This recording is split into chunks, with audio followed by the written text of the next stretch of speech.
Thank you very much. Thank you very much. It's a great honor to be with the Prime Minister. We had a picture taken a little while ago, and it was so nice, I thought I'd present it to you on stage. And here's the picture. I wish I was as handsome as him, but I'm not.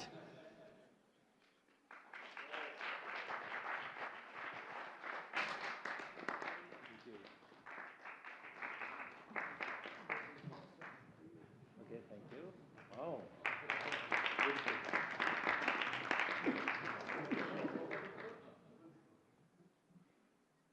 Remember that day. Thank you very much, everybody. Appreciate it. I'm delighted to welcome Japanese Prime Minister Ishiba Shigeru to the White House for the first time. And Prime Minister, it's an honor to have you with us, a great honor. Japan is a great country. Thank you very much. Japan is strong and proud. It's a nation that is home to one of the great civilizations in the history of the world. For nearly 80 years, the American-Japanese people have enjoyed a friendship like few others. We've had a great friendship across the vast ocean, and we found ourselves united by bonds of history, commerce, culture, mutual admiration, and great respect. After our meeting today, I'm confident that the cherished alliances between our two countries and others also will continue to flourish long and into the future. The military cooperation between the United States and Japan is one of our closest security partnerships, and it's one of the closest we have anywhere in the world. Our service members work together every day to defend our common interests. Japan is committed to double its defense spending by 2027 compared to my first term. They've invested a lot of money because of my first term. We worked on that very hard with Shinzo. You know, the great Shinzo Abe, and we look forward to seeing even more so. Shinzo and I worked very, very long and hard, and those numbers are very reflective after my first term. And now they're going up very substantially based on our conversations today. In addition to being vital for our shared security, Japan is one of the top purchasers of U.S. military exports and equipment. And I'm pleased to say that this week my administration approved nearly $1 billion in foreign military sales to Tokyo. The United States is totally committed to the security of Japan. We will extend the full strength of American deterrence capabilities in defense of our friend and ally, 100%. In the years to come, the Prime Minister and I will be working closely together to maintain peace and security, and I also say peace through strength, and all over the Indo-Pacific. And to that end, we also remain committed to the effort I began in my first term to ensure safety and stability on the Korean Peninsula. Prime Minister Ishiba and I spoke long and hard about a vital economic relationship between our two countries and the continuance of that relationship. The United States and Japan trade over $300 billion in goods and services each year. Japan has invested nearly $800 billion, and that's going to go up very, very substantially in the coming months, more than any other country. And they're going to have some competition. We have a lot of people coming in and investing in the United States. I think the feeling throughout the world has never been stronger about this country. As a result of our victory in 2024, the presidential election, the Japanese investment and technology giant SoftBank announced plans to invest between $100 and $200 billion. And we have many other companies investing that number, higher than that number, some a little bit less, but we have trillions of dollars of investment pouring into our country now that you didn't have just a short while ago. Today, our teams discussed how our two nations can do even more to stay on the cutting edge of artificial intelligence, along with the quantum computing, semiconductors, and other critical technologies. And they're coming out. The problem with technology, that kind, it's obsolete in about 2 days, so we have to start all over again. Doesn't last long. We agreed to cooperate even more closely to combat the Chinese economic aggression, which is quite aggressive. I'm also pleased to announce that Japan will soon begin importing historic new shipments of clean American liquefied natural gas in record numbers. It'll be record numbers. With our Secretary of the Interior, we were talking, I think Doug is here. Hello, Doug. Please stand up, Doug. Doug Burgum, everybody. We're talking about the pipeline in Alaska, which is the closest point of major oil and gas to Japan by far, less than half the distance of any other location. We're talking about a joint venture of some type between Japan and us, having to do with Alaska oil and gas, and that's very exciting. They're very excited about it, so are we. As we deepen our economic relationship, I made clear that the United States will be conducting trade with all countries based on the principle of fairness and reciprocity.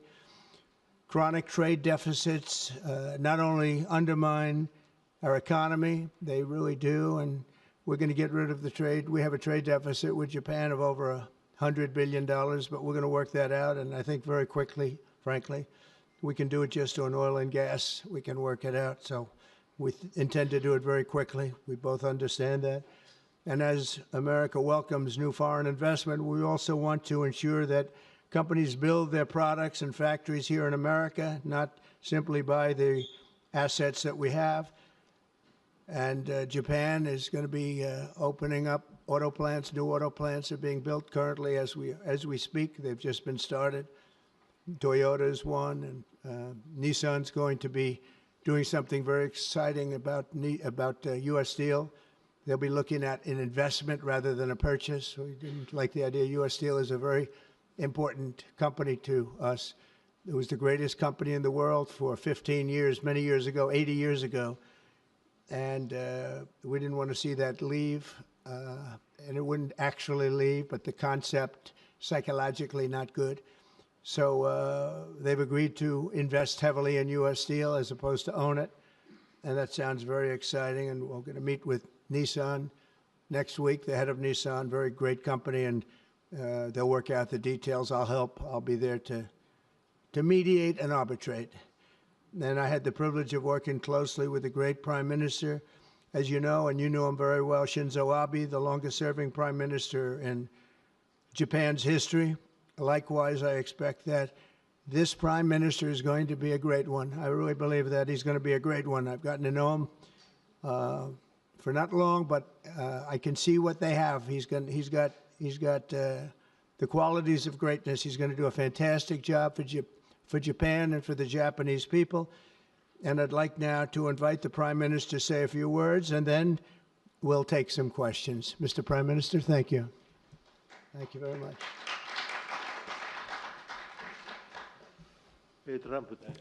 Mr. President Trump, I would like to sincerely thank you for inviting me to the White House today, immediately following your inauguration. I also thank you for your very warm hospitality. I have come to Washington, D.C. with the hope of having a face-to-face meeting and deepening our mutual understanding at this early date with President Trump, who is now leading the United States, the most important country for Japan's diplomacy and security, and aligning our perspectives and visions that Japan and the United States should pursue. What should we do to advance the national interests of both of our countries in synergy and to realize peace and prosperity in the Indo-Pacific? I am convinced that the answer lies in further strengthening the strong and unwavering Japan-U.S. alliance to achieve a free and open Indo-Pacific. President and I concurred to strengthen the deterrence and response capabilities of the alliance and to work closely in addressing strategic challenges that both countries are facing in this region. I conveyed to the President that Japan, as an ally of the United States, is ready to share responsibilities and to play its own role. I also reiterated Japan's unwavering commitment to fundamentally reinforcing its defense capabilities, and we confirmed the unwavering commitment by the United States to the defense of Japan. We reaffirmed that Article 5 of the Japan-US Treaty of Mutual Cooperation and Security applies to the Senkaku Islands, with half of the world's population and approximately 60% of the world's GDP. The Indo-Pacific serves as the engine of growth and vitality for Japan, the United States, and the world. President and I also concurred that the United States and Japan will make further efforts in a wide range of areas, working hand in hand together to realize a free and open Indo-Pacific. In this context, we also concurred to further advance cooperation of the multi-layered networks of the like-minded countries, including the Quad, and trilateral cooperation with the Republic of Korea and the Philippines. We also discussed Japan-United States cooperation to bring about growth and prosperity. Economic cooperation, including on economic security, is important from the perspective of strengthening alliance cooperation. Japan is the closest economic partner of the United States and has been the world's largest investor in the United States for 5 consecutive years. Also, with the inauguration of President Trump, the momentum for Japanese companies to invest in the United States is growing even stronger. Today, I conveyed my willingness to cooperate together to elevate Japan's investment in the United States to an unprecedented amount of $1 trillion. President Trump and myself also concurred to elevate the Japan-US partnership to an even higher level through improving business environment and increasing bilateral investment and employment, strengthening each other's industries, leading the world in developing advanced technologies such as AI and leading-edge semiconductors, and strongly promoting efforts to harness the energy of the growing market in the Indo-Pacific region. We also confirmed that we will cooperate to strengthen energy security between the two countries, including increasing exports of United States liquefied natural gas to Japan in a mutually beneficial manner. Regarding foreign exchange, as in the first Trump administration, close discussions will continue between Japanese and the U.S. finance ministers, who are experts in this field. We also held candid discussions on challenges the Indo-Pacific region is facing. We confirmed that we are resolved not to allow unilateral attempts to change the status quo by force or coercion, and to oppose such attempts in the East and South China Seas in order to fully defend a free and open Indo-Pacific.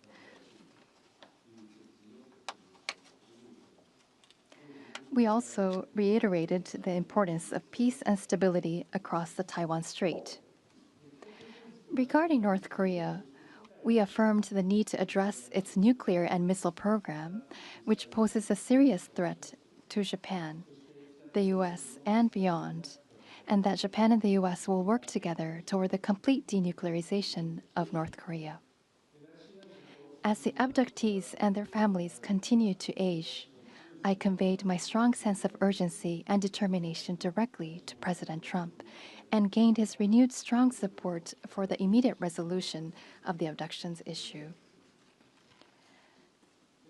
While this was my first face-to-face meeting with President Trump, we were able to openly and frankly exchange views, and our meeting turned out to be very productive and meaningful.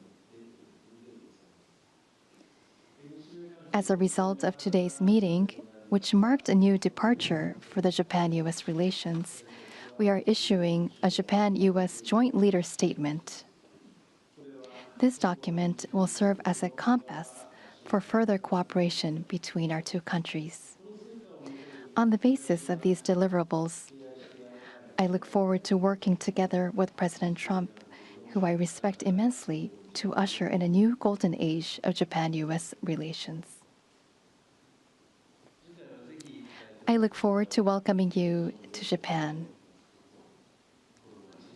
And I'm very excited about that prospect. Thank you, Mr. President. Thank you very much. Thank you. Any questions, please? Peter? President Trump, I have two on DOJ. Elon Musk said today, I love Donald Trump as much as a straight man can love another man. What does the First Lady think about that? Oh, I think she'll be okay with it somehow. So, Democratic lawmakers are really upset that DOJ engineers have access to these Treasury payment systems. The Senate Intel Defense wrote a letter to Susie Wiles. They're saying that these systems are used to disperse trillions of dollars each year and contain everyday Americans' personal information like social security numbers, home addresses, bank accounts. Why does DOJ need all of that? Well, it doesn't, but they get it very easily. I mean, we don't have very good security in our country, and they get it very easily. And what we're doing, if you look at what has just taken place with respect to some of the investments that have been made on another agency that people have been talking about for years, but nobody did anything about it, it's absolutely obscene, dangerous, bad, very costly. I mean, virtually every investment made is a con job. There's nothing of value to anybody unless there's a kickback scheme going on, which is possible. And we're going to be doing more and more of that. We're going to be looking at Department of Education. We're going to be looking at even our military. We're going to be looking at tremendous amounts of money, Peter, being spent on things that bear no relationship to anything and have no value. We're talking about trillions of dollars. It will be, in the end, trillions of dollars being absolutely wasted, and perhaps illegally. I would say certainly in many cases illegally, but perhaps illegally overall.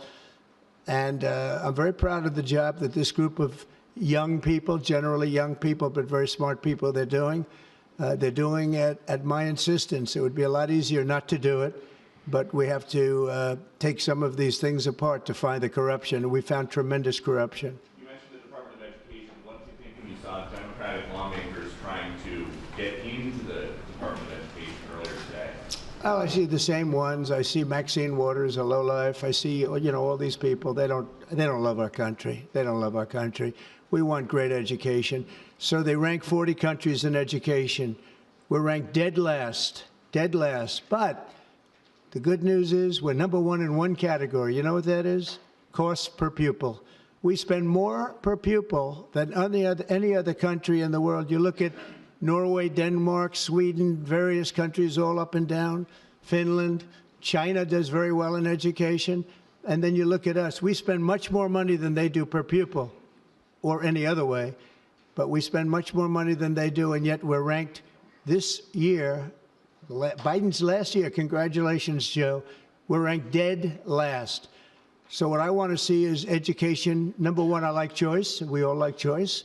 But beyond choice, long beyond choice, I want to see it go back to the states where great states that do so well have no debt. They're operated brilliantly. They'll be as good as Norway or Denmark or Sweden or any of the other highly ranked countries. They'll be, you probably have 30, I figure 35 to 38 states will be right at the top. And the rest will come along. They'll have to come along competitively. And by the way, we'll be spending a lot less money. And we'll have great education. As part of this DOJ talks about the cutting effort, one of the DOJ engineers was fired for some inappropriate posts. The vice president says, bring him back. What do you say? Well, I don't know about the particular thing, but if the vice president said that, did you say that? I'm with the vice president. Thank you, Peter. Yeah, go ahead, please. Yes, red dress. Thank you so much, Mr. President. Just how strong do you want Japan's military to be? And do you specifically hope that their increased military spending will deter China and North Korea? What did you talk about that today? Well, I want our military to be the strongest. I also don't mind spending so much money on the military because we build it here. It's made in the USA, all made in the USA. We have, you know, I rebuilt our military during my first term. Did a great job. We left some of it behind in Afghanistan, stupidly. There was no reason for that, but it was still as much as it was. It was billions and billions of dollars, but it was a small part of it. But we're going to have the strongest military by far.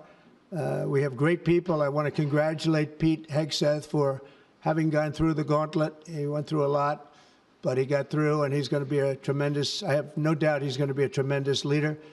And other of the leaders sitting here, they're in their own fields. We're going to do something very, very, very great, and we expect great things. But I expect the strongest military by far in the world, far stronger than China, far stronger than anybody, and that's the way it is. Thank you very much. Would you like to ask a question, please? Go ahead. Thank you, Mr. President. Thank you. This is Hiramoto from Nippon Television. My question, let me ask two quick questions. Sure. First, this is the first meeting between Mr. President and Prime Minister Ishiba. So what kind of impression do you have on him? And number two, do you have an idea or do you have a plan to impose tariff against Japan so far? Thank you.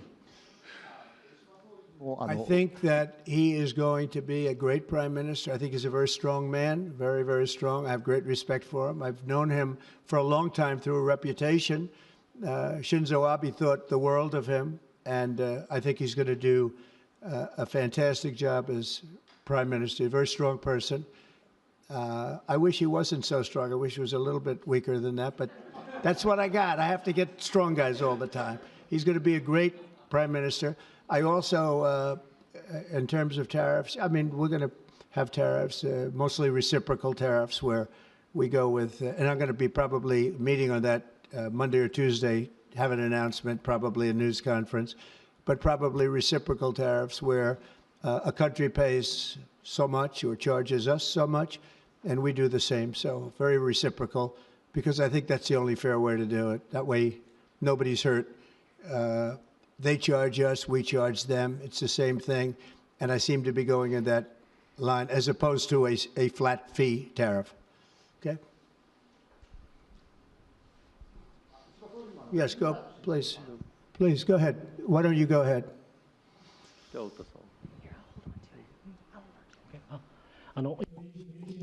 This is Ota from Yomiuri Shimbun newspaper. I have a question for Prime Minister Ishiba. So this is your very first summit meeting. What was your impression of President Trump? Were you able to build a good relationship of trust and confidence? In Northeast Asia, there are many challenges, China, North Korea, and so forth. And with President Trump, what did you appeal to him, and what kind of understanding were you able to obtain? On the economic field, there is the acquisition of U.S. Steel, by Nippon Steel, and there are expansion of import of LNG. What were the communication discussion did you have with President Trump? For the $1 trillion of investment from Japan to investment, what was his reaction? What about your communication on tariff front? This is the first time that I met with President Trump in person. So this was the first time meeting face-to-face. But for many, many years, I have watched him on television. So it was quite I was so excited to see such a celebrity on television, to see in person. On television, he is frightening. And he has the very strong personality. But when I met with him, actually, he was very sincere and very powerful and with strong will for the United States as for the whole world. I was able to feel that. This is not the sort of polishing or trying to suck up to him.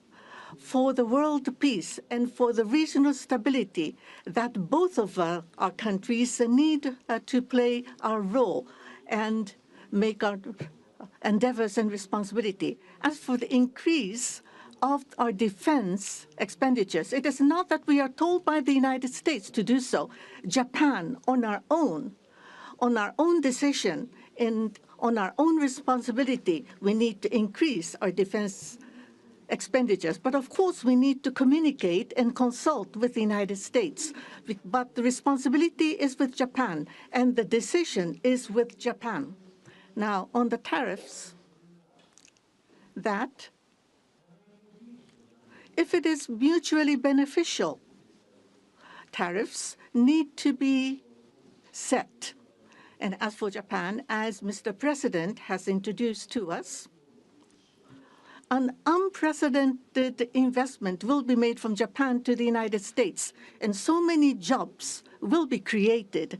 So $1 trillion is the target. And this will be to the benefit of the United States, but also to the benefit of Japan as well. Investment is mutually beneficial. So be it with U.S. Steel, as Mr. President says, it is not acquisition, it is investment. So the Japanese technology will be provided, and the better quality products will be manufactured in the United States, and the U.S. Steel will make products which will contribute not only to the United States and Japan, but also to the whole world. It is not one-sided. It will be reciprocal. It will be mutually beneficial. And I believe we were able to share on this, and that is the biggest result that I have seen today. Thank you very much. Go ahead, please. Yeah. I wanted to ask you about that U.S. Steel deal. So you're saying that is this a restructuring of the deal that's happening, and then will you approve? They're doing it as an investment, no longer a purchase. Okay. I didn't want it purchased, but investment I love. And they're going to do a big investment, subject to getting the deal done. And that's they'll be something doing you a would big. approve, where the U.S. I'm okay with that, sure. And for the Prime Minister, what was your argument to the President related to U.S. Steel? And one more on tariffs, Mr. President, if I could. You said on tariffs that you'd like them to be reciprocal, back and forth. What was the reception from the Japanese Prime Minister when you said that, or when you talked about it? Well, we didn't discuss tariffs too much. We really discussed many other things, including the pipeline in Alaska, which I think is going to be maybe the most exciting thing with Doug and Chris. We discussed that at length, the pipeline. I mean, it seemed to be of great interest to them. It's we have potentially more oil and gas than in Saudi Arabia, just in Alaska. We have the most of any country in the world. It's a big asset for the United States, but we haven't used it. We go to Venezuela, we go to other places to take oil and gas, and we have more than anybody. It's an amazing phenomenon that took place over the last 4 years. Nobody understands it, including the people that were in charge of it. They had no clue what they were doing. So it was a big problem. They were surprised actually too. They were saying why didn't they wouldn't sell them LNG. They wouldn't sell it. Japan wanted to buy LNG, and Biden wouldn't sell it. And I'm trying to figure that one out. Maybe it was the environment. You might answer that question.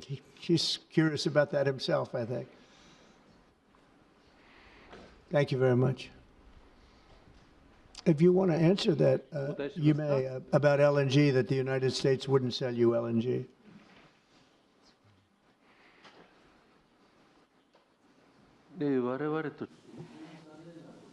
That was a really unfortunate thing, but the current administration, the previous administration was not allowing the LNG to be exported to us.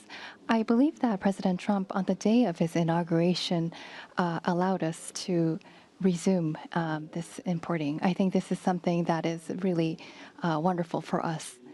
And as the country of Japan, we are interested in importing not just LNG, but also bioethanol, ammonia, and other resources at a stable price, a reasonable price from the United States. And we also want to improve the trade deficit that the U.S. has towards Japan. So if we are able to buy those at a stable and reasonable price, I think it would be a wonderful situation. And for that, I am very appreciative to President Trump. And we also look forward to LNG and hope that it's a success. I want to just say that on the ethanol, Iowa is going to be very happy. All of the Nebraska, all of our farm states are going to be very happy. They want ethanol. and we'll be able to provide it. So our farmers, who I like and they like me, I think they're going to be very, very happy.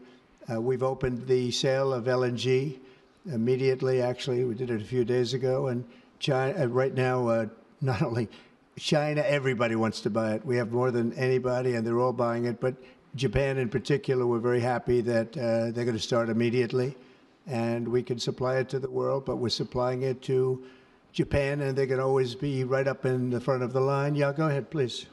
Go ahead. Thank you so much. And Mr. Prime Minister, I have a question for you as well, but Mr. President, I'll start with you. Well, quickly to follow up on what Peter was asking, have you directed Elon Musk to review Pentagon spending, given it's the biggest discretionary spending Yes, in I the have federal Pentagon, budget? education, just about everything. We're going to go through everything, just as it was so bad with what we just went through with this horrible situation we just went through, and I guess 97% of the people have been dismissed. It was very, very unfortunate. You're not going to find anything like that, but you're going to find a lot. And I've instructed him to go check out education, to check out the Pentagon, which is the military. And, sadly, you'll find some things that are pretty bad. But I don't think proportionally you're going to see anything like we just saw. FBI has turned over a list to the Justice Department of the FBI agents who worked on the January 6 rioters cases. Are you planning to fire the FBI agents who worked on those investigations? No, but I'll fire some of them because some of them were corrupt. I have no doubt about that. I got to know a lot about that business, that world. I got to know a lot about that world, and we had some corrupt agents, and those people are gone, or they will be gone, and it'll be done quickly and very surgically. Did you have a question for the Prime Minister? Talk up. Are those the ones who worked on the January 6th? I don't know. I know we have some that are very corrupt and we don't like it. We're going to bring back the reputation of the FBI. Kash Patel is going to do a great job. And we're going to bring back the reputation of the FBI, which has been hurt very badly. It's been devastated over the last 4 years. You have just been meeting for the first time with President Trump. The last administration famously did not have hardly any, if at all, contact with North Korea. President Trump certainly did the last time he was in office. Would you like to see him resume that contact and also that in-person meeting that he had with the North Korean leader, Kim Jong-un?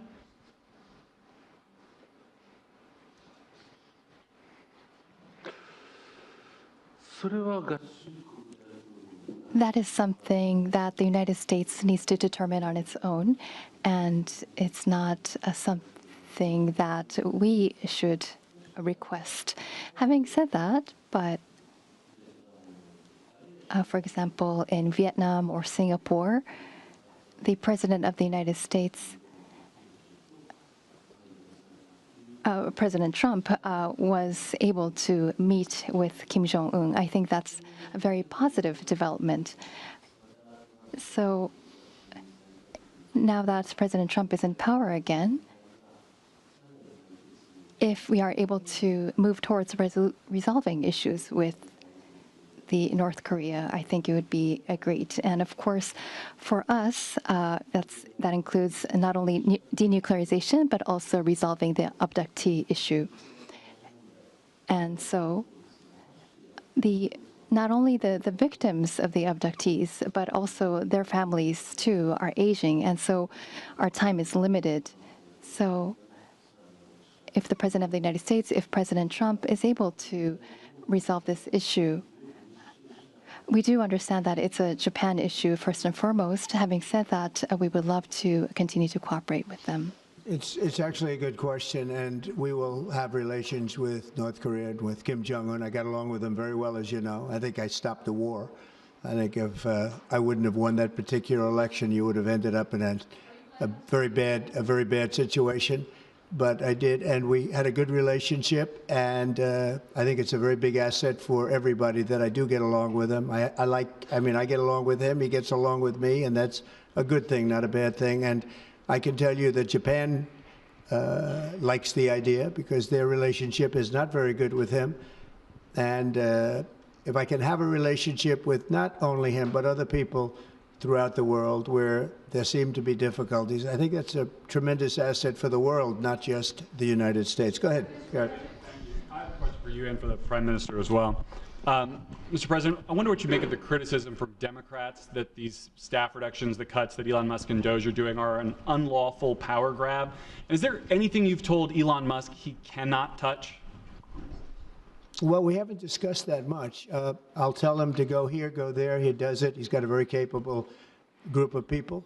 Very capable. They know what they're doing. They'll ask questions, and they'll see immediately as somebody gets tongue-tied that they're either crooked or don't know what they're doing. We have very smart people going in. So I've instructed him go into education, go into military, go into other things as we go along. And they're finding massive amounts of fraud, abuse, waste, all of these things. So, but I will pick out a target and I say go in. There could be areas that we won't, but I think everything's fertile. You know, we're a government. We have to be open. And as an open government, I don't know, I guess you could say maybe some high intelligence or something. And I'll do that myself if I have to. But generally speaking, I'll just say go. But he will be looking at education pretty quickly, and he will be looking at military too. You know, the bulk of federal spending is Social Security, Medicare, programs like that. Would you like to see him look at those programs as well? Well, they don't really have to be looked at by him. They can be looked at by us. Social Security will not be touched. It'll only be strengthened. We have illegal immigrants on Social Security, and we're going to find out who they are and take them out. We have illegal immigrants in other Medicare. We've found a lot of bad people, a lot of people that shouldn't be on, that were put on through California. A lot of them come out of California. We're not going to stand for that. So we're going to strengthen our Social Security, et cetera. We're not going to touch it other than to make it stronger. But we have people that shouldn't be on, and those people we have to weed out. Most of them, or many of them so far, have been illegal immigrants. They shouldn't even be in the country. Do you have a question for the Prime Minister? I do. Mr. Prime Minister, the President's affinity for tariffs is well known. If the U.S. places tariffs on Japanese imports, would Japan retaliate?